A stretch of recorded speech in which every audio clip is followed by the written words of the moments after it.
ما شاء الله لا حول ولا قوة إلا بالله العلي العظيم. رب اشرح لي صدري ويسر لي أمري واحلل عقدة من لساني يفقه قولي. أعوذ بالله من الشيطان اللعين الرجيم. بسم الله الرحمن الرحيم. الحمد لله رب العالمين. الحمد لله كما هو أهله. الصلاة والسلام على سيدنا ونبينا طبيب قلوبنا وشفيع ذنوبنا سيدنا وسيد الثقلين جد الحسن والحسين أبي القاسم محمد.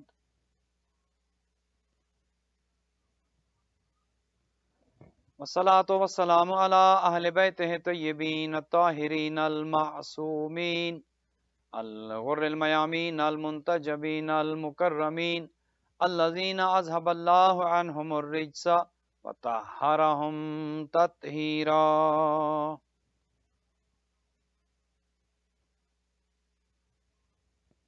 رحمة الله على أحبابهم وأصحابهم وشيعتهم ومحبيهم أجمعين ولعنة الله على أعدائهم وقاتليهم وظالميهم من الآن إلى قيام يوم الدين. أما بعد فقد قال رسول الله صلى الله عليه وآله وسلم إن الحسين مصباح الهدى والسفينة النجاة. درود بھیجیے گا محمد وآل محمد. خداوند بزرگ و برتر سے دعا ہے بحق محمد وآل محمد آپ تمام مومنین و مومنات جو آج کی مجلس میں حاضر ہیں یا اس کو آن لائن دیکھ سن رہے ہیں، خدا سب کی عظیم عبادت کو شرف قبولیت عطا فرمائے. آج کی مجلس کے اسپانسر جناب شیخ عامر صاحب اور سید نجم صاحب، خداوند متعال ان کے مال و رزق میں اضافہ فرمائے. ان کے والدین شریفین، ان کے بزرگان، ان کے گھر والے، ان کے رشتہ دار جو دنیا سے چلے گئے، خدا ان سب کے درجات کو متعالی فرمائے. جو زندہ ہیں خدا سب کو طول عمر عطا فرمائے. ان کے سسر معظم، ان کی ساس صاحبہ اور ان کے جتنے بھی لواحقین ہیں، خداوند متعال ان کے رشتہ داروں کو، دوست احباب کو، متعلقین کو جو زندہ ہیں طول عمر دے، جو دنیا سے چلے گئے سب کے درجات کو متعالی فرمائے. ان خانوادوں پر رحمتیں اور برکتیں نازل فرمائے. خداوند متعال نے ہر طرح کی بیماری، پریشانی، مصیبت، آفات و بلیات سے محفوظ و مامون رکھے. اور ان کے علاوہ جتنے بھی مومنین و مومنات خاتون جنت سینٹر کے ساتھ دامے درہم سخن قدم تعاون کر رہے ہیں، خداوند متعال سب کی حاجات کو پورا کرے، سب کے گھروں پر رحمتیں اور برکتیں نازل کرے اور سب کی اولادوں کو نیک اور صالح رکھے. دنیا کے جس کونے میں فرش عذاب بچھی ہے، خداوند متعال آزاداران سید الشہداء کی حفاظت فرمائے، آزاداری کی حفاظت فرمائے اور دشمنوں کے شر سے محفوظ و مامون رکھے.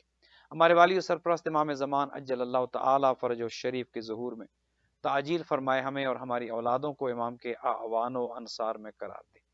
خاتون جنت سینٹر کے جتنے بھی والنٹیئرز ہیں، منتظمین ہیں، انتظامیہ ہیں جو خدمات سر انجام دے رہی ہیں، جو ان پروگرامز کو دنیا بھر میں لائیو نشر کر رہے ہیں، ادارے کے انتظامات کر رہے ہیں، خدا سب کی عبادت کو قبول فرمائے اور سب کو طول عمر عطا فرمائے. بالخصوص جناب چودھری امتیاز صاحب کی توفیقات کو خدا متعالی فرمائے. ان کے خانوادے پر رحمتیں اور برکتیں نازل فرمائے اور احسن امتیاز کے درجات کو خدا بلند فرمائے. اپنی ان تمام دعاؤں کی قبولیت کے لیے بلند تر صلوات.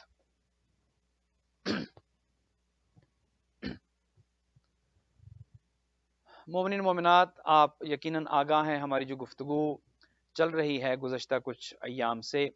ہمارا عنوان کلام وہ حدیث شریفہ ہے کہ جس میں حضور صلی اللہ علیہ وآلہ وسلم یہ ارشاد فرماتے ہیں کہ ان الحسین مصباح الہدی والسفینۃ النجات، کہ بے شک میرا لخت جگر، میرا نواسا، میرا نور چشم، میرا نور عین حسین ابن علی علیہ الصلوۃ والسلام ہی ہدایت کا چراغ ہیں اور حسین ہی کشتی نجات ہیں. یقیناً آج کی ہماری جو گفتگو ہے وہ اسی گفتگو سے پیوستہ ہوگی کہ جو گزشتہ ایام میں ہم کرتے آئے ہیں اور یہ سمجھنے کی کوشش کر رہے ہیں کہ نواسہ پیغمبر کو وہ مرکزی حیثیت جو حاصل ہے پوری تاریخ میں آپ دیکھ لیں یا دنیائے اسلام میں دیکھ لیں، اولین و آخرین میں جو حیثیت نواسہ پیغمبر کو ملی ہے وہ کسی کو نہیں ملی. وہ انبیاء کو نہیں ملی، وہ اولیاء کو نہیں ملی، وہ اوصیاء کو نہیں ملی. حضور نے جو فضائل و مناقب سید الشہداء بیان کیے ہیں اپنی احادیث مبارکہ میں، یا قرآن مجید کی جو آیات ہیں سید الشہداء کی مدح میں جو ہیں، یقیناً ان سے یہ معلوم ہوتا ہے کہ نواسہ پیغمبر کی قربانی اتنی عظیم قربانی ہے کہ جو 1,24,000 انبیاء بھی اس مقام و مرتبہ کو نہیں پہنچ سکے۔ حالانکہ رحمت للعالمین کے جن کے لیے کائنات کو خلق کیا گیا، جب خدا نے یہ کہا کہ لولا کا لما خلقت الافلاق، اے حبیب آپ نہ ہوتے تو کچھ نہ ہوتا، گویا پوری زمین و آسمان کا جو نظام اللہ سبحانہ و تعالی نے بنایا وہ اپنے حبیب کے لیے بنایا، حبیب کے صدقے میں بنایا۔ وہ رحمت للعالمین جو سید الانبیاء ہیں، سردار انبیاء ہیں، اور علی ابن ابی طالب بھی ان کی غلامی پر فخر کرتے ہوئے محسوس کرتے ہیں اور یہ کہتے ہیں کہ انا عبد من عبید محمد، کہ مجھے فخر ہے کہ میں علی محمد مصطفیٰ رحمت للعالمین کے غلاموں میں سے ایک غلام ہوں۔ وہ آقا جب یہ ارشاد فرماتے ہیں کہ میرا نام، میرا پیغام، میرا مقصد اللہ کا دین حسین ابن علی کی وجہ سے بچے گا، اس کا مطلب یہ ہے کہ سید الشہداء کی قربانی اس عظیم درجے کو پہنچتی ہے۔ کل آپ کی خدمت میں یہ عرض کیا تھا کہ حضرت ابراہیم کی قربانی یقیناً بڑی قربانی تھی، لیکن خدا نے حضرت اسماعیل کو زندہ چھوڑ دیا، اپنے باپ کو واپس کر دیا، یہ کہتے ہوئے کہ وَفَدَيْنَاهُ بِذِبْحٍ عظیم، ہم اس قربانی کو ایک عظیم قربانی سے بدل دیں گے جو اس سے بھی عظیم قربانی ہوگی، اور وہ ایسی قربانی ہوگی کہ جس کے بعد پھر کسی قربانی کی ضرورت نہیں رہے گی۔ اور آپ یہ دیکھیے 1,24,000 انبیاء کا آنا، ہر نبی نے یقیناً قربانی دی ہے، کسی نے اپنی ذات تک دی، کسی نے اپنے مال کی قربانی دی، کسی نے اپنے اولاد کی قربانی دی۔ حضرت ایوب کا آپ دیکھ لیں، ایک وقت وہ تھا کہ پوری جائیداد چلی گئی، اپنے بیٹے سب اللہ کی راہ میں چلے گئے، خود بیمار پڑ گئے۔ ہر نبی نے امتحان دیا ہے، لیکن اس امتحان میں کہیں نہ کہیں کچھ کمی یقیناً رہتی تھی، اور چونکہ 3 چیزیں ہیں بنیادی طور پر قرآن حکیم جن 3 چیزوں کی جانب متوجہ کرتا ہے، وہ یہ ہے کہ اے ایمان والو اطیعوا اللہ و اطیعوا الرسول و اولی الامر منکم، یہ 3 اطاعتیں اللہ سبحانہ و تعالی نے مسلمانوں پر اور خاص کر کے ایمان والوں پر واجب قرار دی ہیں، اور اسی کا نام دین ہے۔ اگر انسان ان 3 چیزوں کو سمجھ لے، اللہ کی اطاعت، اللہ کون ہے؟ اللہ جو دین بنانے والا ہے۔ اس کے بعد کہا اطیعوا الرسول، میرے رسول کی اطاعت کرو، رسول وہ کہ جو دین پہنچانے والا ہے۔ اور اس کے بعد تیسری اطاعت کو جو اللہ سبحانہ و تعالیٰ نے واجب قرار دیا، اور یہ کہا کہ اولي الامر منکم، تم میں جو صاحبان امر ہیں، صاحبان امر وہ ہیں کہ جو دین بچانے والے ہیں۔ گویا اللہ کا کام دین بنانا، رسول کا کام اسی دین کو جو اللہ کا بنایا ہوا ہے پہنچانا، اور امام کا کام ہے اس دین کو بچانا۔ لہٰذا 1,24,000 انبیاء بھی وہ کام نہ کر سکے جو کام سید الشہداء نے کربلا میں کیا، اور اسی وجہ سے پیغمبر اکرم کی بے شمار احادیث جو آپ کی خدمت میں کچھ عرض بھی کر چکے ہیں کہ حسین مجھ سے، میں حسین سے ہوں، اور پھر یہ حدیث کہ حسین ہدایت کا چراغ ہے۔ حالانکہ یہ بھی کہہ سکتے تھے علی ہدایت کا چراغ ہے۔ علی ابن ابی طالب کی جو خدمات ہیں اسلام کے لیے، یقیناً اول روز سے لے کر کے جب پیغمبر اکرم نے دعوت ذو العشیرہ میں یہ اعلان کیا تھا، جب یہ آیت اتری کہ وانذر عشیرتک الاقربین، علی ابن ابی طالب نے ساتھ دیا 10 سال کی عمر میں، اور آخری وقت تک پیغمبر اکرم کے ساتھ رہے۔ یقیناً علی ابن ابی طالب سے بڑھ کر ہدایت کا چراغ کون ہو سکتا تھا؟ لیکن علی ابن ابی طالب کے بارے میں بھی پیغمبر نے یہ نہیں کہا، بے شک علی سراپا ہدایت ہیں، لیکن یہ بات اگر کہی ہے تو اپنے نواسے کے لیے، اور امام حسن مجتبیٰ علیہ الصلوۃ والسلام کے لیے بھی یہ بات نہیں کہی ہے، چونکہ سید الشہداء کا مقام و مرتبہ اس قربانی کے حوالے سے کہ جو اللہ کے دین کو بچانے کے حوالے سے خدا نے جو تمام انبیاء پر پیش کی، انبیاء بھی اس قربانی کو ادا کرنے میں قاصر رہے۔ وہ قربانی جس ہستی نے دی، جس بزرگ ہستی نے دی، اس کا نام حسین ابن علی ہے۔ یہی وجہ ہے کہ کائنات میں تمام مخلوقات میں جب آپ دیکھتے ہیں کہ جو اللہ کا نظام، اور بنیادی طور پر اللہ سبحانہ و تعالیٰ نے اپنا دین بھیجنے کے لیے یہ پورا نظام قائم کیا تھا۔ یہ دنیا جو قائم ہوئی ہے، یہ لا الہ الا اللہ کا پیغام جو آیا ہے، یہ محمد الرسول اللہ علی ولی اللہ کا پیغام جو آیا ہے، یہ پوری کائنات جو سجائی گئی ہے، یقیناً خدا یہ چاہتا تھا کہ اللہ اپنے دین کو نافذ کرے۔ وہ دین تو اللہ نے بنا دیا کہ جس دین کا نام اسلام ہے، اور خدا نے یہ کہہ دیا کہ ان الدین عند اللہ الاسلام، اور ہر نبی وہی دین کو لے کر آتا رہا۔ 1,24,000 انبیاء وہی دین لے کر آئے، اور حضور نے جب غدیر میں اس دین کے تمام ہونے اور مکمل ہونے کا اعلان کر دیا۔ اب ضروری یہ تھا کہ کوئی نہ کوئی تو ایسا ہو جو اس دین پر ایسی مہر لگا دے کہ جو اللہ کا بنایا ہوا، اللہ کا پسندیدہ دین، انبیاء کا پہنچایا ہوا، اس دین میں کوئی رد و بدل نہ ہو سکے، اس دین پر کوئی حملہ نہ کر سکے، اس دین کو کوئی نقصان نہ پہنچا سکے۔ چونکہ اول روز سے جہاں پر رحمانی قوت ہے وہیں پر شیطانی قوت بھی ہے۔ حضرت آدم کو بھی شیطان نے بہکانے کی کوشش کی، حابیل کے مقابلے میں قابیل تھا، حضرت موسیٰ کے مقابلے میں فرعون تھا، حضرت ابراہیم کے مقابلے میں نمرود تھا، کبھی شداد آیا، کبھی تو جتنی بھی شیطانی طاقتیں ہیں وہ ہر دور میں رحمانی قوتوں کے مقابلے میں آتی رہی ہیں، اور جو اللہ کا دین تھا اس کو نقصان پہنچانے کے لیے ہر ممکن کوشش کی ہے شیطانی طاقتوں نے، شیطانی قوتوں نے، کہ اللہ کا دین مٹ جائے اور انبیاء جو ہے وہ ان کا مقابلہ اپنے تئیں کرتے رہے، لیکن اس دین کی حفاظت کوئی نہ کر سکا اس طرح سے کہ جس کے بعد پھر یہ خطرہ ہی ٹل جائے کہ اب دین کو کوئی خطرہ نہیں ہے۔ کربلا میں جب 61 ہجری میں نواسے پیغمبر نے یہ قربانی دی ہے، یقین جانیے جتنا خطرہ اس وقت دین کو تھا، حالانکہ چاہیے تو یہ تھا کہ انبیاء کی محنتوں کے بعد، 1,24,000 انبیاء کی قربانیوں کے بعد، خود رحمت للعالمین کے 23 سالہ کردار کے بعد، 13 سالہ مکی زندگی، 10 سال کی مدنی زندگی، 1.25 اصحاب کرام تو غدیر کے ٹائم پر موجود تھے، چاہیے تو یہ تھا کہ دین مضبوط ہو جاتا، دین اتنا مضبوط ہو جاتا، قرآن آ چکا تھا، پیغمبر اکرم کی احادیث موجود تھیں، حضور کی سیرت موجود تھی، حضور کو چلتے پھرتے اٹھتے بیٹھتے اصحاب کرام دیکھ چکے تھے، چاہیے تو یہ تھا کہ اب اس دین کو کوئی خطرہ لاحق نہ ہو، لیکن دنیا نے یہ دیکھا کہ 11 ہجری میں حضور کا وصال ہوتا ہے اور 50 سال کے بعد نظام بالکل الٹ جاتا ہے، ترتیب بالکل الٹ جاتی ہے، اور حالت یہ ہے کہ انبیاء پر یقین کرنے کے لیے کوئی تیار نہیں ہے۔ نوبت یہاں تک آ گئی ہے کہ وحی کا انکار کیا جا رہا ہے، نوبت یہ ہے کہ توحید کا، نبوت کا، عقید رسالت کا پورے نظام کو گویا ختم کرنے کی کوشش کی جا رہی ہے۔ اب یہاں پر کون اٹھتا ہے؟ رحمان کا نمائندہ کہ جو شیطان کے نمائندے کے خلاف برسر پیکار ہوتا ہے۔ تو جب یزید نے یہ کہا تھا کہ میں معاذ اللہ ثم معاذ اللہ خلیفہ ہوں اور خلیفہ برحق ہوں، اب خلیفہ تو اللہ نے بنایا، خلیفہ بنانے والا خدا ہے اور خلیفہ خدا کا نمائندہ ہے۔ اب جو لوگ، اب سوال یہاں پر یہ بھی پیدا ہوتا ہے کہ کتنے ایسے افراد تھے کہ جنہوں نے بیعت کر لی تھی اور بڑے بڑے اکابر، بڑے بڑے اصحاب کرام خاموش ہو گئے تھے، مدینہ بھرا پڑا تھا، کتنے اصحاب کرام تھے کہ جو مدینہ میں موجود تھے لیکن کسی ایک نے آواز نہیں اٹھائی، کتنے ایسے افراد تھے کہ جو اس وقت عرب میں پھیلے ہوئے تھے، جو حضور کو دیکھ چکے تھے، حضور کی زندگی سے آگاہ تھے، لیکن کسی نے آواز نہیں اٹھائی، چونکہ دنیا کے ساتھ لوگوں کا تعلق تھا، حب دنیا دل میں تھی، اور چاہیے یہ تھا کہ کوئی ایسا رحمان کا نمائندہ اس دور میں موجود ہو جو یزیدیت کو للکارے، یزید کی آنکھوں میں آنکھیں ڈالے اور اپنی جان کی پرواہ نہ کرے، اور وہ وہی ہو سکتا تھا جو ہدایت کا چراغ ہو، جو سراپے ہدایت ہو، اور وہ وہی ہو سکتا تھا کہ جس کو کشتی نجات کہا گیا ہو، جس نے نجات دینی ہو، جو نجات دہندہ ہو۔ لہٰذا جب یزید نے یہ سب چیزوں کا انکار کیا تو تب ضروری یہ تھا کہ وہ اٹھے کہ جو خود کشتی نجات ہے۔ اب دیکھیے نجات کی کشتی کے حوالے سے حضور کی ایک اور حدیث مبارکہ، ایک درود بھیجیے گا تاکہ بات کو آگے بڑھایا جائے، پر محمد و آل محمد صلوات۔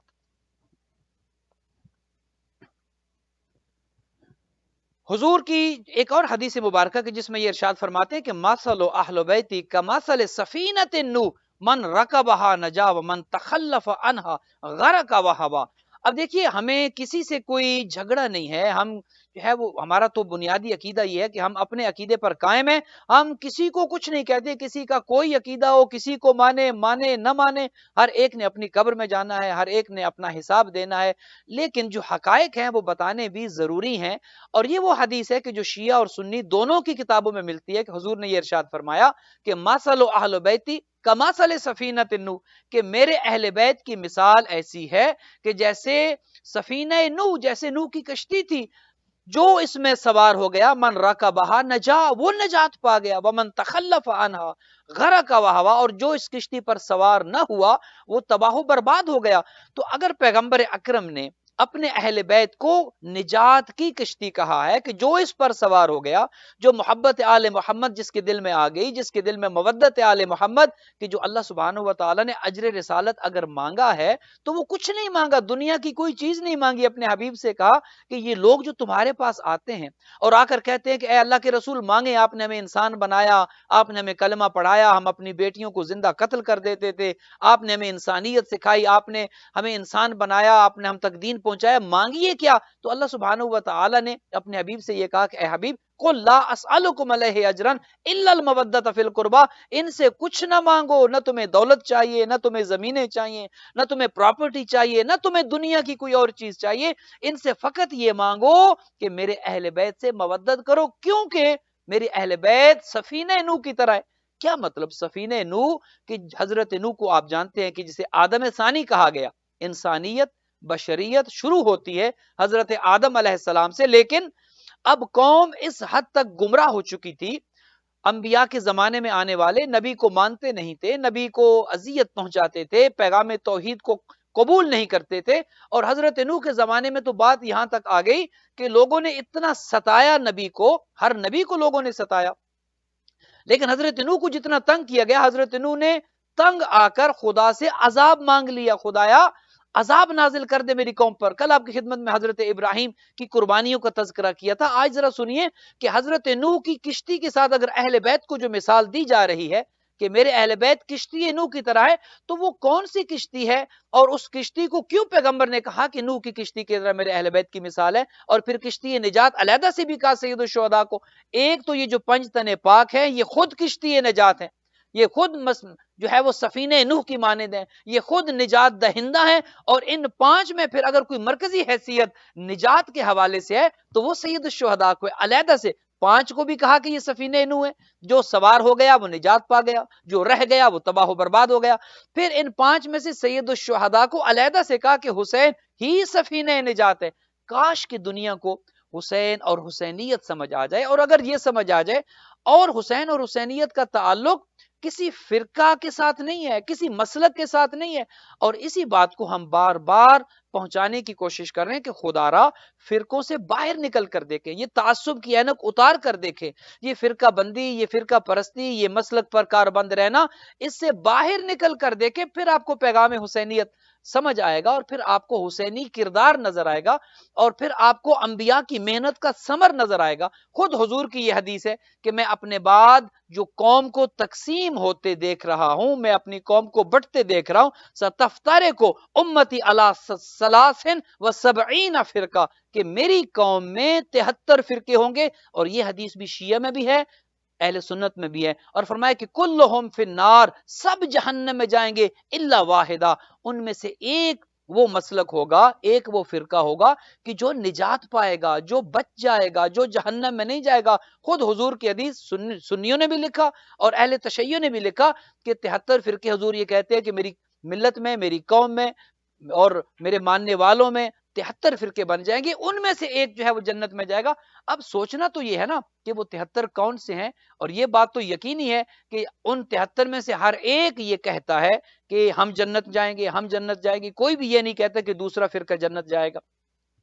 اور شاید یہ اس وجہ سے بھی ہے کہ ہمارے اندر ایک تو برداشت نہیں رہی ہے، ہم ہر ایک کو جہنم کی اینک سے دیکھتے ہیں، ہمارے نزدیک ہر ایک جہنم جانے والا ہے، اور ہم یہ سمجھتے ہیں کہ ہم ہی فقط جنت جانے والے ہیں، ہر فرقہ یہ سمجھتا ہے، ہر مسلک یہ سمجھتا ہے، لیکن حضور نے جو یہ کہا کہ ایک فرقہ جنت جائے گا، وہ فرقہ کیسے لوگوں کا ہوگا، وہ فرقہ کیا کرنے والا ہوگا، وہ نجات پانے والے کیسے افراد ہوں گے؟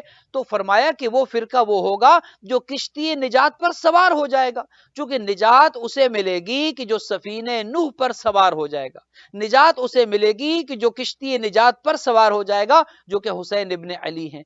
اب کشتی نجات کے حضرت نوح کو جو اذیت دی گئی، حضرت نوح کو جو پریشان کیا گیا، حضرت نوح کو جتنا ستایا گیا، اس کے بعد حضرت نوح نے جب عذاب مانگ لیا کہ خدایا میری قوم کو تباہ و برباد کر دے، اس قوم کو غرق کر دے، اس قوم نے مجھے اتنا ستایا ہے، اور یہ فرق دیکھیے کہ حضرت نوح اور رحمت للعالمین میں کتنا فرق ہے. جتنا حضرت نوح کو یا دیگر 1,23,000 انبیاء کو ستایا گیا اس سے کہیں بڑھ کر رحمت للعالمین کو ستایا گیا.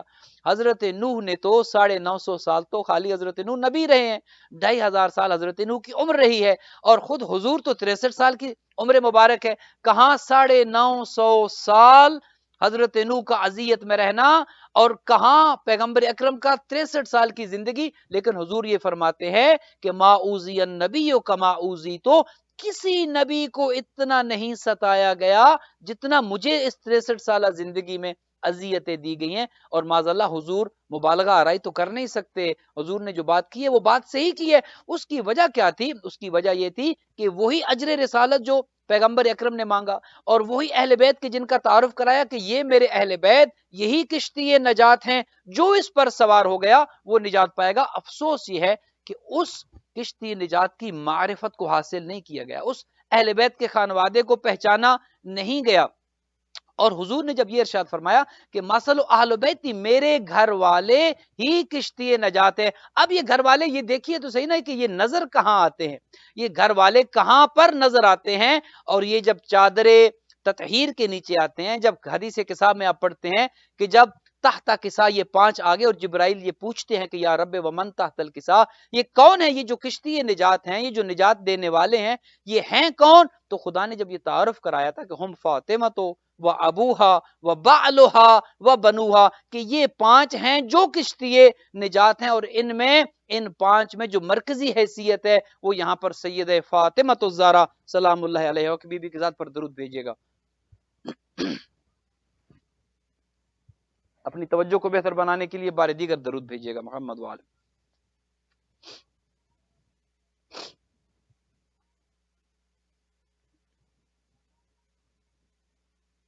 اللہم صلی علی محمد.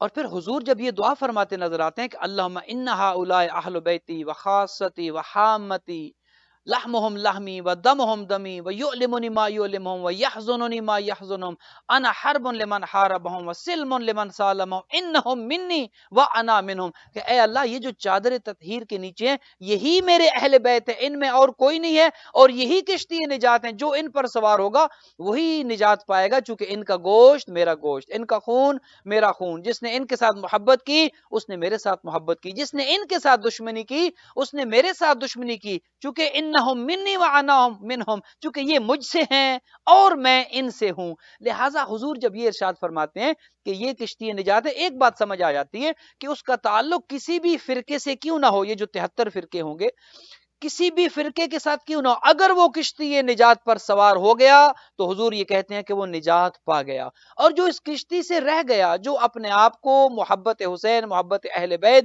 اور اس کشتی نجات سے جس نے اپنے آپ کو دور رکھا, وہ سب کچھ ہو سکتا ہے, نجات نہیں پا سکتا. چونکہ بنیادی چیز جو حضور نے ارشاد فرمائی وہ یہ ہے کہ انسان ہدایت اس لیے چاہتا ہے کہ وہ نجات پا جائے, اور نجات تب ملے گی جب انسان ڈوبتے ہوئے کسی ایسے سہارے کی تلاش میں انسان ہوتا ہے کہ وہ بچ جائے, اور جب انسان ڈوب رہا ہو تو اسے اگر کشتی مل جائے تو اس کشتی پر وہ سوار ہو جاتا ہے اور وہ بچ جاتا ہے. حضرت نوح نے جب یہ کشتی بنائی کہ حضور نے جس کو مثال دی کہ میرے اہل بیت کی مثال بھی نوح کی کشتی کی طرح ہے, کیونکہ حضرت نوح کی کشتی میں جو آ گئے تھے, جو سوار ہو گئے تھے, بچے فقط وہ تھے, باقی جتنے تھے تباہ و برباد ہو گئے تھے. اور اسی وجہ سے حضرت نوح کو آدم ثانی کہا جاتا ہے, جہاں سے انسانیت ایک نئے سرے سے شروع ہوئی. جو جوڑا جوڑا جانوروں کا آ گیا, یہ جتنے انسان اس پر سوار ہو گئے وہی بچے تھے, اور جو بھی رہ گیا تھا وہ سارے تباہ و برباد ہو گئے. اور حضور نے یہی اسی وجہ سے اس کو مثال دی, جب حضرت نوح کی اپنی بیوی اس کشتی پر سوار نہ ہو سکی. اس کا مطلب یہ ہے, حالانکہ حضرت نوح چاہتے تھے کہ زوجہ سوار ہو جائے, حضرت نوح چاہتے تھے کہ ان کا اپنا بیٹا اس کشتی پر سوار ہو جائے, اور خدا سے کہا بھی تھا, جب بیٹے سے کہا کہ بیٹا آ جاؤ اس کشتی پر تم بھی سوار ہو جاؤ, تو بیٹے نے کیا جواب دیا تھا کہ بابا نہیں, میں کشتی پر سوار نہیں ہوں گا, میں اپنے آپ کو بچا لوں گا, میں ڈوبوں گا نہیں, یہ جو طوفان, یہ جو سیلاب آ رہا ہے میں اس میں بچ جاؤں گا.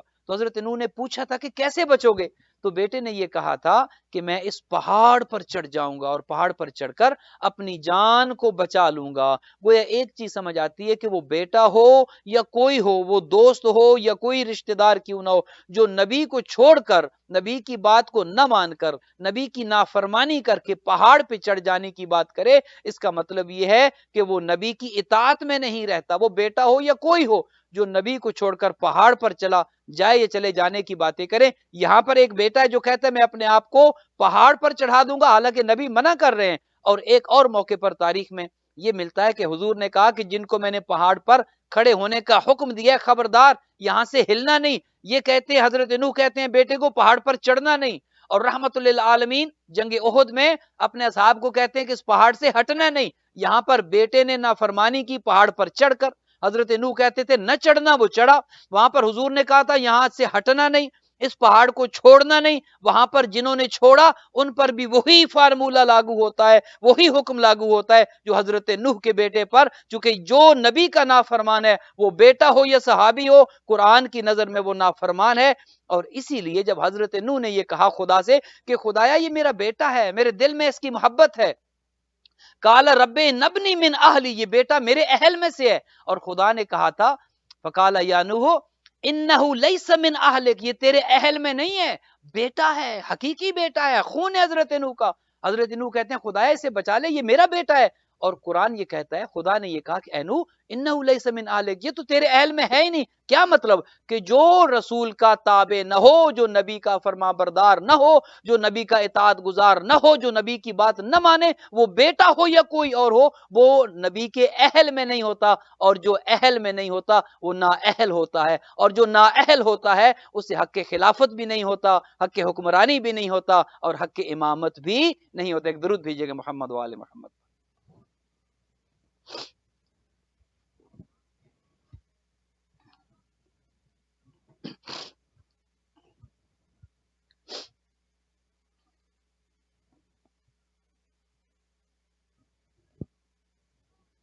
بے شمار.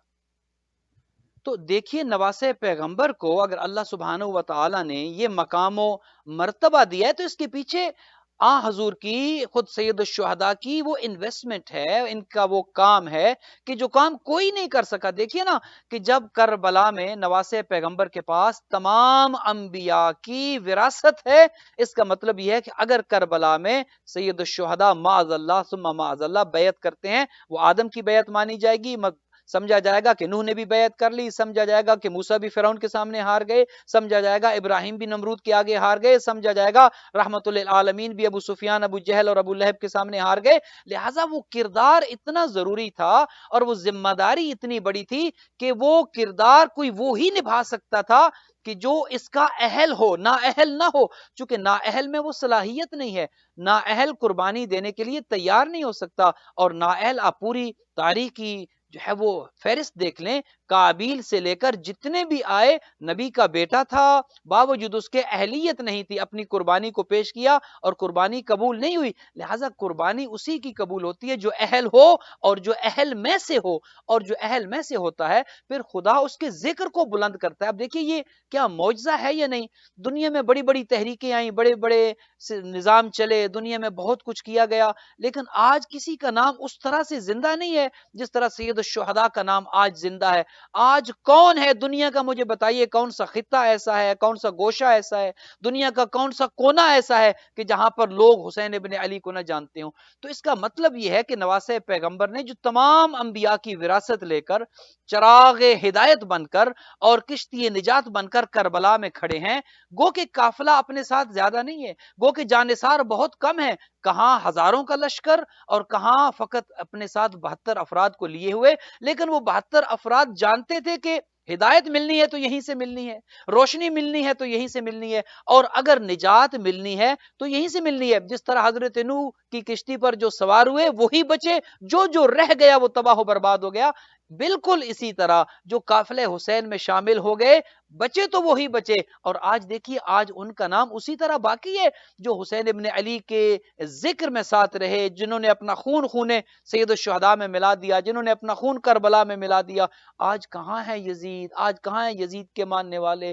آج کہاں ہے وہ فتوے دینے والے قاضی شریح؟ آج کہاں ہے وہ 30,000 کا لشکر؟ آج کہاں ہے وہ رے کی حکومت لینے والے؟ آج کہاں ہے وہ انعام و اکرام لینے والے؟ آج ان کا نام و نشان باقی نہیں ہے۔ اور اس پر کیا خوبصورت شعر جناب واصف حسین واصف نے یہ لکھا کہ حسین مثبت، حسین کامل، حسین داخل، حسین عاقل۔ جب آپ موازنہ کرتے ہیں کہ حسینیت کیا ہے، یزیدیت کیا ہے، وہ خصوصیات کیا تھیں جو سید الشہداء میں تھی، جو کسی اور میں نہ تھیں، جو ایون کے انبیاء میں نہ تھیں، جو انبیاء میں اگر وہ ہوتی تو وہ اس قابل ہوتے کہ اس عظیم قربانی کے لیے تیار رہ جاتے یا ان کی قربانی کو قبول کر لیا جاتا۔ وہ خصوصیات کون سی تھیں کہ جو سید الشہداء میں تو تھیں لیکن باقی کسی میں وہ نظر نہیں آتی؟ تو کیا خوبصورت انداز سے واصف حسین واصف نے اس کو لکھا کہ حسین مثبت، حسین کامل، حسین داخل، حسین عاقل۔ اور پھر جب یزید کا تعارف کرایا تو کہا کہ یزید منفی، یزید ناقص، یزید خارج، یزید باطل۔ اور پھر کہا کہ یہی کرشمہ ہے سچ کا واصف، یہی کرامت ہے کربلا کی، شہید کر کے یزید فانی، شہید ہو کے حسین باقی۔ اب دیکھیے کیا یہ معجزہ ہے یا نہیں ہے؟ ایک درود بھیجے گا محمد وآل محمد پر۔ جو دنیا کو جو اصول ہے وہ یہ ہے کہ جو شہید ہو جاتا ہے، جو دنیا سے چلا جاتا ہے، جو مارا جاتا ہے وہ ختم ہو جاتا ہے، اور جو زندہ رہتا ہے وہ باقی رہتا ہے۔ لیکن کربلا نے اس نظریے کو الٹ کر کے رکھ دیا، کربلا نے اس نظریے کو غلط ثابت کیا، اور کربلا نے تو یہ کہا کہ جو زندہ رہ گیا کربلا میں، جو اس طرف تھا وہ مر گیا، اور جو ظاہراً دنیا سے چلا گیا، جو قتل ہو گیا، جو شہید ہو گیا، وہ باقی رہا۔ کیا یہ معجزہ ہے یا نہیں ہے؟ کیا یہ کرامت ہے یا نہیں ہے؟ کیا یہ ایک ایسی چیز ہے یا نہیں ہے کہ جسے عام انسان سمجھ نہیں پاتا؟ اب دیکھیے زندگی چلانے کے لیے کچھ چیزوں کی ضرورت ہوتی ہے، زندگی کی علامات میں سے زندہ رہنے کے لیے کچھ چیزوں کی انسان کو ضرورت ہوتی ہے۔ مثال کے طور پر پانی انسان کی ضرورت ہے، جو پانی پیتا ہے وہ زندہ رہتا ہے، جو پانی نہیں پی سکتا کچھ عرصے تک اگر وہ پیاسا رہتا ہے، اور پانی چونکہ زندگی کا اہم ترین جزو ہے، جو پانی نہیں پیتا وہ مر جاتا ہے، جو کھانا کھاتا ہے وہ زندہ رہتا ہے، جو کھانا نہیں کھاتا طویل عرصے تک وہ بھوک سے مر جاتا ہے۔ لیکن کربلا نے اس نظریے کو الٹ کر کے رکھ دیا، سید الشہداء نے اس نظریے کو غلط ثابت کر دیا، اور کہا کہ جو پی رہے تھے، جو کھا رہے تھے، جو اس طرف تھے جہاں پر پانی بھی تھا، کثیر تعداد میں تھا، جہاں پر کھانا بھی تھا، پی بھی رہے تھے، کھا بھی رہے تھے، جو کھا رہے تھے، جو پی رہے تھے، دنیا یہ کہتی ہے، دنیا کا اصول اور قانون یہ کہ جو کھاتا ہے پیتا ہے وہ زندہ رہتا ہے، جو بھوکا پیاسا رہتا ہے وہ مر جاتا ہے۔ کربلا نے اس نقشے کو الٹ دیا، کربلا نے کہا کہ جو کھاتے رہے اور پیتے رہے وہ مر گئے، اور جو پیاسے رہے، جو بھوکے رہے وہ زندہ تھے، زندہ ہیں، اور قیامت تک کے لیے زندہ رہیں گے۔ یہ کربلا کا معجزہ ہے، یہ سید الشہداء کا معجزہ ہے کہ جو کوئی نبی یہ کام نہ کر سکا، کوئی نبی اس مقام و مرتبے پر نہ پہنچ سکا۔ اسی لیے حضور کو کہنا پڑا کہ حسین ہی ہدایت کا چراغ ہیں۔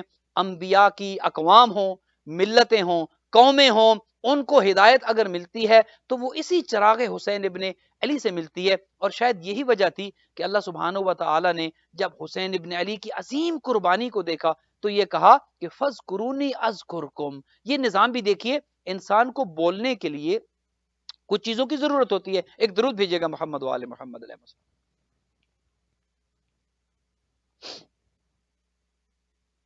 بولنے کے لیے ظاہر انسان جب بولتا ہے، اب میں آپ کی خدمت میں اگر کچھ گزارشات پیش کر رہا ہوں، بولنے کے لیے زبان چاہیے، زبان کے لیے منہ چاہیے، منہ کے لیے گردن چاہیے، پھر دھڑ چاہیے، پورا ایک نظام چاہیے۔ تو اللہ سبحانہ و تعالی نے کربلا والوں کے لیے پورے نظام کو الٹ دیا، چونکہ سید الشہداء کی قربانی اتنی عظیم ہے کہ نظام الٹ گیا۔ خدا نے کہا فَاذْكُرُونِي أَذْكُرْكُمْ۔ اے حسین، انسان بولتا وہ ہے کہ جس کی زبان ہو، منہ ہو، دھڑ ہو، جسم ہو، وہ بولتا ہے، وہ کلام کرتا ہے، وہ بول سکتا ہے۔ لیکن اے حسین، تو نے میرا ذکر جیسے کیا ایسے کائنات میں نہ کسی نے کیا، تم سے پہلے نہ تب نہ اس کے بعد کوئی ذکر کرے گا۔ نواسے پیغمبر نے فقط پورے جسم کا جسم کٹ چکا تھا، گردن کٹ چکی تھی، اور فقط سر تھا کہ جو نوکے نیزہ پر تھا۔ تب ذکر کیا تو خدا نے یہ کہہ دیا کہ فذکرونی اذکرکم، اے حسین تو نے جس حال میں میرا ذکر کیا اس حال میں تو کوئی ذکر کر نہیں سکتا، بغیر دھڑ کے تو ذکر ہو نہیں سکتا، لیکن اے حسین ابن علی تو نے جس طرح میرا ذکر کیا میں تیرا ذکر ایسے بلند کروں گا کہ رہتی دنیا تک، دنیا تو یہ چاہے گی، یزیدیت یہ چاہے گی، باطل قوتیں یہ چاہیں گی کہ نام حسین مٹ جائے، ذکر حسین مٹ جائے، لیکن فذکرونی اذکرکم واشکرولی ولا تکفرون، جس نے میرا شکر کیا، جس نے میرا ذکر کیا اس کا ذکر قیامت تک کے لیے رہے گا۔ یہ قرآن کا وعدہ ہے اور یہ اللہ سبحانہ و تعالیٰ کا وعدہ ہے کہ جس نے میرا ذکر کیا اور میرا ذکر ایسے کیا کہ جیسے کوئی نہ کر سکے، وہ سید الشہداء نے ایسا ذکر کیا، اور یہی وجہ تھی۔ اب دیکھیے تب سمجھ آتی ہے جب ان چیزوں کو آپ ملا کر دیکھتے ہیں، جب ان سب کڑیوں کو آپ ملا کر دیکھتے ہیں تب سمجھ آتی ہے کہ 1,24,000 انبیاء کی محنتیں ایک طرف، فقط ایک نواسے پیغمبر کی کربلا میں محنت ایک طرف، یہی تو وجہ تھی کہ حضور کو کہنا پڑا کہ میں حسین سے ہوں، یہی تو وجہ تھی کہ حضور کو کہنا پڑا کہ دین کی بقا اگر ہے تو وہ حسین ابن علی، اور خواجہ نے بھی یہ کہا کہ حق کا کہ بنا الہ الا است حسین، کہ اگر لا الہ الا اللہ کی بنیاد ہے وہ حسین ابن علی ہے۔ تو آج جب ہم اس مقام پر پہنچے ہیں، اگر آج کی حد تک ہم یہ درس دنیا کو پہنچا دیں کہ حسینیت ہی وہ چیز ہے کہ جو نجات کی ضامن ہے، آپ در در کی ٹھوکریں کھاتے پھریں گے، آپ در در پر جا کر اپنا وقت ضائع کریں گے، نجات اگر چاہتے ہیں تو سفینہ نوح پہ آنا پڑے گا، اور سفینہ نوح پر جو سوار ہوا، تاریخ یہ کہتی ہے کہ وہی بچا۔ جب کوہ جودی پر وہ کشتی آ کر مستقر ہوئی تو جو اس پر سوار تھا وہی بچا۔ آج اگر کشتی حسین پر، اور الحمدللہ یہ آپ ایک معجزہ بھی دیکھ لیں کہ آج کل آپ خود دیکھ رہے ہیں کہ لوگ الحمدللہ محبت حسین پر جمع ہو رہے ہیں، چونکہ یہ حرارت اس کے اندر اتنی ہے، اِنَّ لِقَتْلِ الْحُسَيْنِ حَرَارَةً فِي قُلُوبِ الْمُؤْمِنِينَ لَا تَبْرَدُوا أَبَدًا، محبت حسین میں، شہادت حسین میں وہ حرارت ہے، وہ جاذبیت ہے، وہ کشش ہے کہ جو کھینچتی ہے، چونکہ مظلومیت میں کشش ہوتی ہے، ظلم میں کبھی کشش نہیں ہوئی، کشش ہمیشہ، اٹریکشن ہمیشہ، جاذبیت ہمیشہ مظلومیت میں ہوتی ہے۔ کسی نے جب خط لکھا تھا امیر المومنین علی بن ابی طالب علیہ الصلوۃ والسلام کو، درود بھیجے گا مولا کی ذات پر، جب غریب شام نے یہ خط لکھا تھا اور کہا تھا یا علی وہ وقت یاد کرو جب آپ کے گلے میں رسی کو ڈالا گیا تھا اور آپ کو گھر سے کھینچ کر لایا گیا، تو مولا نے جو جواب دیا تھا وہ کمال کا جواب تھا۔ مولا نے جواب میں خط لکھا اور یہ کہا کہ تم جو مجھے یہ تانا دے رہے ہو کہ میرے گلے میں رسی ڈالی گئی اور مجھے کھینچ کر لے گئے، تو یہ بتاؤ کہ تب میں ظالم تھا یا مظلوم تھا؟ اگر تمہیں مظلوم تھا تو مظلومیت عیب نہیں ہے، عیب ظالم ہونا ہے، جو ظالم ہے وہ اس کے لیے عیب ہے کہ وہ ظلم پر ہے، مظلومیت تو عیب نہیں ہے، مظلوم سے تو خدا محبت کرتا ہے۔ اور اسی لیے حضور نے بھی کہا کہ حسین چونکہ مظلوم ہیں، حسین نے چونکہ ظلم سہا ہے، اور ظلم سہا کس کے لیے؟ کیا اپنی ذات کے لیے؟ کیا کوئی جائیداد کا جھگڑا تھا؟ کیا کوئی مال کا جھگڑا تھا؟ کیا کوئی کاروبار کا جھگڑا تھا؟ نہیں، جھگڑا تھا تو کیا تھا؟ جھگڑا تھا تو لا الہ الا اللہ کا جھگڑا تھا۔ حسین کہتے تھے کہ جو 1,24,000 کی محنتیں ہیں، قربانیاں ہیں، میں وارث انبیاء ہوں، لہٰذا لا الہ الا اللہ کا پیغام نہ مٹنے دوں گا، محمد الرسول اللہ کا وارث میں ہوں، محمد الرسول اللہ کا نام نہ مٹنے دوں گا۔ جھگڑا یہ تھا، اور جب یہ جھگڑا حسین ابن علی نے دین کے لیے اپنی جان قربان کی تو حضور نے تبھی تو کہا تھا کہ احب اللہ من احب حسینہ، ہر ایک انسان کی یہ خواہش ہوتی ہے کہ اللہ اس سے محبت کرے، خدا اس سے پیار کرے، وہ خدا کا محبوب بن جائے۔ تو حضور نے کہا کہ اگر تم یہ چاہتے ہو کہ خدا تم سے محبت کرے تو ایک کام کر لو، احب اللہ ہو، خدا تو اس سے محبت کرتا ہے، من احب حسینہ، جو حسین سے محبت کرتا ہے۔ گویا پورے دین کا اگر آپ جائزہ لے لیں، پورے دین کو اگر آپ ایک سمجھ لیں، تو وہ جو 73 فرقوں کی حضور نے بات کی تھی کہ میری ملت میں، میری قوم میں، میری امت میں 73 فرقے ہو جائیں گے، اور ان میں سے کلہم نار الا ملتن واحدہ، پورے فرقے جہنم میں جائیں گے، ایک فرقہ ان میں جو ہے وہ ناجی ہوگا، ایک فرقہ بچے گا۔ وہ فرقہ آج ذرا دیکھیے تو صحیح کن افراد پر مشتمل ہوگا، تو وہ ایک لائن کھینچ دیتا ہے کہ پورے کے پورے 72 فرقے ایک طرف اور ایک فرقہ ایک طرف، اور وہ جو 72 ہیں وہ کس وجہ سے جنت میں نہیں جا رہے؟ یہ بھی تو ذرا سوچئے نا کہ وہ 72 میں کیا چیز ہے، کون سی کمی ہے کہ جنت نہیں جا سک رہے، اور یہ جو جنت جا رہا ہے اس میں کیا خوبی ہے کہ جنت جا رہے ہیں؟ تو ایک ہی چیز ہے، باریک سی لائن ہے، باریک سی باؤنڈری ہے، اور وہ باؤنڈری یہ ہے کہ جو کشتی نجات پر سوار ہو گئے چاہے ان کا تعلق کسی بھی مکتب اور مسلک سے کیوں نہیں ہے، جن کے دلوں میں محبت حسین ہے، جو کشتی نجات پر سوار ہو گئے، جو حسینی ہو گئے، جن پر حسینی رنگ چڑھ گیا، جو حسینی مکتب میں آ گئے، وہ تو جنت چلے جائیں گے۔ اور جو حسین سے دور ہوگا، نمازوں پر بھروسہ ہوگا، اپنے روزے، اپنی عبادتیں اور اپنی قرات قرآن اور اپنی دینداری پر جن کو بہت بھروسہ ہوگا اور تکبر کریں گے کہ ہم تو، ہمارا دین ہمیں جنت لے جائے گا، خدا یہ کہتا ہے کہ جب یہی لوگ کہ جو اپنی عبادتوں پر بھروسہ کر کے یہ سمجھیں گے کہ ہم جنت چلے جائیں گے، ہمیں تو کسی کشتی کی ضرورت نہیں ہے،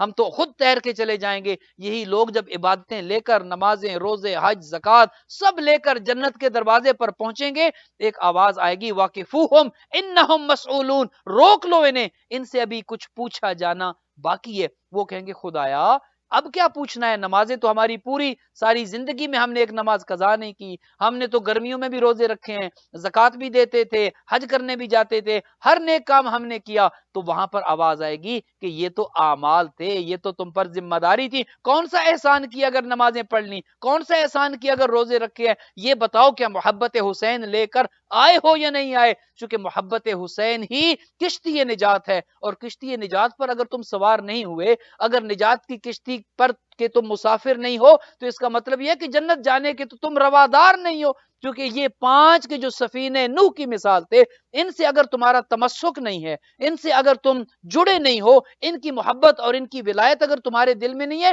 تو عبادتوں پر تو جنت نہیں ملتی۔ کس نے تمہیں کہا تھا کہ جنت عبادت پر ملے گی؟ جب یہ کہہ دیا میرے حبیب نے، اور وہ حبیب کے جسے کافر صادق اور امین کہتے تھے کہ الحسن والحسین سید شباب اہل الجنہ، کہ حسن اور حسین تو جوانان جنت کے سردار ہیں، اور جنت میں جائے گا وہ جو جوان ہوگا، جنت میں بوڑھا تو جائے گا نہیں، ہر ایک جوان ہو کر جائے گا، اور جو بھی جنتی ہوگا اس کا حسین سردار ہے۔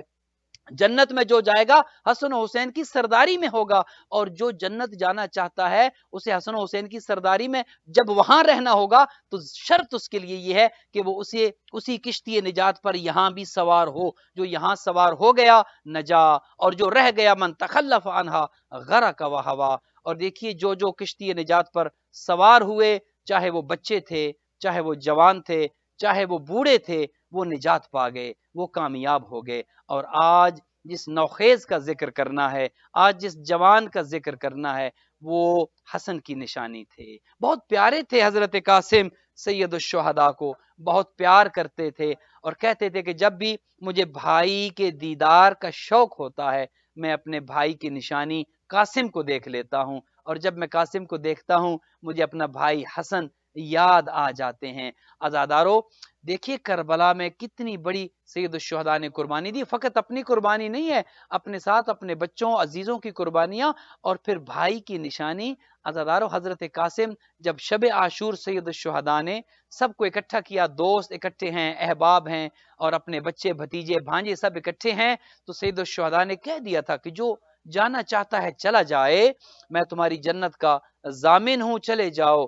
لیکن کوئی نہ اٹھا۔ آپ جانتے ہیں چراغ بجھایا گیا، جب روشن کیا گیا تو بھی کوئی نہیں اٹھا تھا، بلکہ کچھ لوگوں نے تو، کچھ اصحاب نے تو، کچھ جانثاروں نے تو اپنی تلواریں نکال لی تھیں، اپنی گردن پر رکھ دی تھیں۔ سید الشہداء ایک مرتبہ نہیں، اگر 100 مرتبہ بھی زندگی دی جائے اور ہر بار آپ پر قربان ہو جائے تو بھی کم ہے۔ ایک شہزادہ اٹھا جس کی عمر 13 سال کی تھی، اور کہتے ہیں اے چچا جان، اے چچا جان، کل جو آپ بتا رہے ہیں کہ سب شہید ہوں گے، کیا میرا نام بھی شہیدوں میں ہے؟ عجیب سوال تھا، اور یہ سوال وہ تھا جس نے نواسے پیغمبر کو ہلا کے رکھ دیا۔ جب قاسم نے یہ پوچھا نا کہ چچا جان کیا کل کے شہیدوں میں میرا نام بھی ہے؟ عزادارو آقا نے ایک سوال پوچھ لیا، کہا قاسم یہ بتاؤ کیف الموت عندک، تمہارے نزدیک موت کا ذائقہ کیسے ہے، موت کیسے ہے قاسم تمہارے نزدیک؟ عزادارو یہ علی ابن ابی طالب کا خون تھا، حسن مجتبیٰ کا خون تھا۔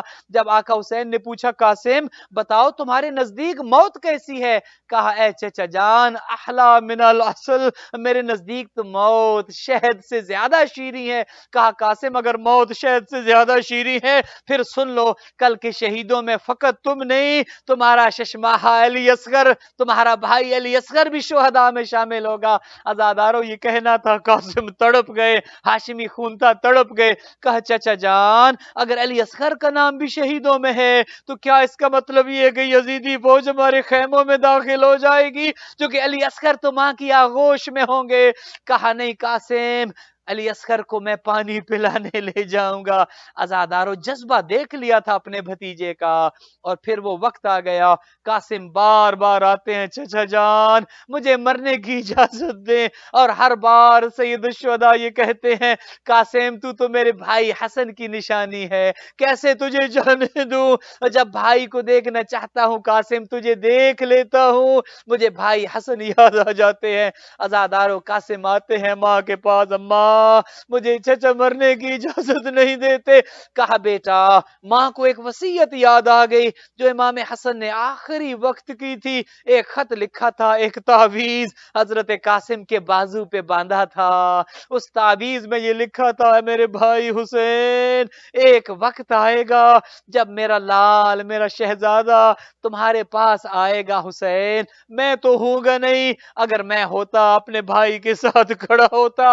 میرے قاسم کو منع نہ کرنا. عزادارو وہ خط قاسم لے کر آئے، سید الشہداء نے دیکھا، آنکھوں میں گریا ہوا. امام حسن یاد آئے، اپنے بھتیجے کو تیار کیا. اور کیسے تیار کیا؟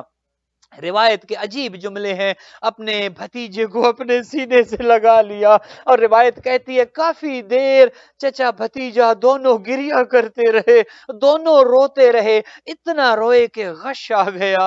زمین کربلا پر چچا بھتیجا دونوں گر گئے. عزادارو جب افاقہ ہوا کہا قاسم جاؤ میرے لال میں تجھے اجازت دیتا ہوں. عزادارو قاسم کو خود تیار کیا، امامہ باندھا گیا، تلوار دی گئی. اور قاسم آتے ہیں، ہاشمی خون تھا، حملہ کیا. ادھر سے ارزق شامی اور اس کے بیٹے آئے، ایک ایک کو تہ تہ کیا. عزادارو امام حسن کا خون تھا، علی حیدر کرار کا خون تھا. کس کی جرت تھی قاسم کے مقابلے میں کوئی ٹھہر جائے؟ عزادارو لاشیں تھی کہ گر رہی تھی. پھر ایک وہ وقت آیا کہ جب لوگوں نے سمجھا کہ یہ تو ہاشمی خون ہے، یہ تو علی و حسن کا خون ہے، اس پر تو مل کر حملہ کریں گے تو قابو میں آئے گا. عزادارو پھر وہ وقت آیا کہ دائیں کے گھوڑے بائیں کو دوڑے، بائیں کے دائیں کو دوڑے. ہاشمی خون، حضرت قاسم بیچ میں آ گئے. عزادارو جب یہ بھگدڑ مچی، اب قاسم زین پر نہ رہ سکے، اب زمین کربلا پہ آئے. عزادارو ایک آواز دی السلام علیکہ یا ابا عبداللہ، اے چچا جان ادرکنی میری مدد کو آئیے. امام حسن کا شہزادہ اب زین پہ نہ تھا. عزادارو گھوڑے دوڑ رہے تھے، قاسم کا لاشا پامال ہو رہا تھا. امام حسین نے دیر تو نہ کی، جب بھتیجے نے پکارا دوڑ کے میرا بوڑھا امام، میرا تھکا ہوا میرا پیاسا امام، شہیدوں کے لاشیں اٹھا اٹھا کے تھکا ہوا امام جلدی سے آیا. لیکن آئے جب دیکھتے ہیں تو کیا دیکھتے ہیں؟ قاسم کے لاشیں پر سے گھوڑے گزر چکے تھے، گھوڑوں کے سموں کے نیچے لاشیں قاسم پامال ہو چکا تھا. جب اپنے بھتیجے کے لاشے پہ پہنچے ایک جملہ کہا قاسم اپنے چچا کو معاف کر دینا، تو بلاتا رہا، تیرا چچا جب پہنچا تیری مدد نہ کر سکا، تیری لاش تقسیم ہو گئی تھی. قاسم تو تقسیم ہو چکا تھا. عزادارو لاش قاسم کو اٹھایا، میں نہیں جانتا کیسے اٹھایا ہوگا، وہ لاش کے جو پامال ہو چکی تھی کیسے اٹھایا ہوگا. لیکن روایت یہ کہتی ہے علی اکبر تو پہلے شہید ہو چکے تھے. قاسم کا لاشا جب بعد میں لے کے آئے، سید الشہداء نے ایک جانب علی اکبر کا لاشا رکھا تھا، دوسری جانب قاسم کا لاشا رکھا. روایت یہ کہتی ہے سید الشہداء ایسے بیٹھ گئے دونوں لاشوں کے درمیان جیسے نمازی تشہد میں بیٹھتا ہے.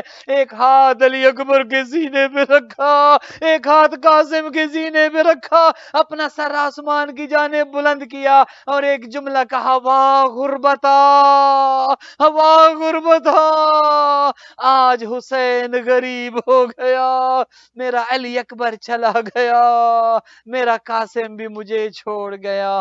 الا لعنت اللہ علی القوم الظالمین وسیعلم الذین ظلموا ایام کالا